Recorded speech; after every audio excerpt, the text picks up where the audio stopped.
खुलुमबाय लोगोफोर, आंनि इउटुब चेनेलाव साफ्रोमबो रायजो राजा नोंथांमोनखौ आङो बे भिडिअनि गेजेरजों खुलुमनाय जाहैबाय आरो आङो दिनै मोनसे नोंसिनि गेजेराव मोनसे अडिअ रेकर्ड बेखौ आङो नोंसोरनो देखायलांबाय थानोसै लोगोफोर, खोनासंदो जोबजासिम।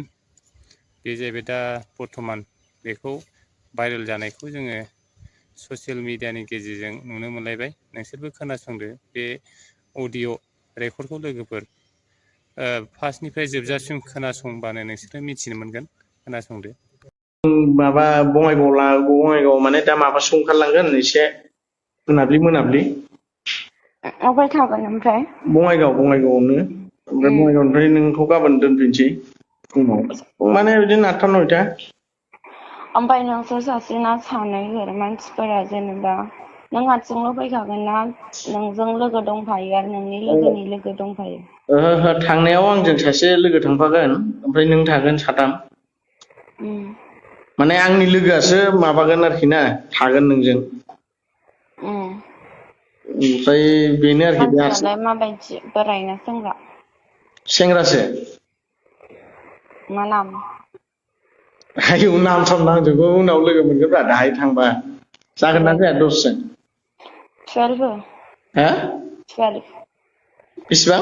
12। 10 लादो दे, उनाव लोगो मोनबाय थाखागोन ना। ओमफ्राय माहाय थागोन ओमफ्राय जायगाया? बङाइगाव। मा जायगायाव? बङाइगावनोथ' मा जायगा? बङाइगावआवनो दङ, जायगा दङ, बे माने लोगोनि रुम दं नालाय। लोगोनि रुमावसो? औ, रुमाव रावबो थाया, मालिक थाया नालाय, लोगोनि रुमावसो थागोन बियो। ओमफ्राय रुमावहाय मानसिफोर थाया आरो लोगो दिगि रावबो थाया? ओहो, बिल्डिंसोखा, हारसिंसो बे माबा थायो लोगोआ। लोगोफोर थायोमोन नालाय, लोगोफ्रा थाला आरोखि, थांजोबगोन जों थांबा। रुमखौ दिनै नोंसोर होलांगोन। थांबा नामा?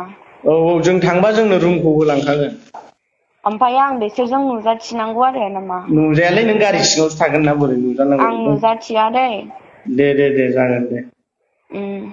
होमबा र' आं नोंनो दा माने दा माबाथ' 2:32, आं नोंनो र' आधा घन्टासो उनाव फन हरफिनगासिनो दं दे।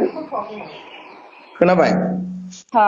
आधा घन्टासो उनाव फन खालामफिनगासिनो दं आं नोंनो। औ, बे आब'नावनो फन खालामबानो जायो, आं माबानानै जिमाव थांसै दुगैनानै। दे जागोन।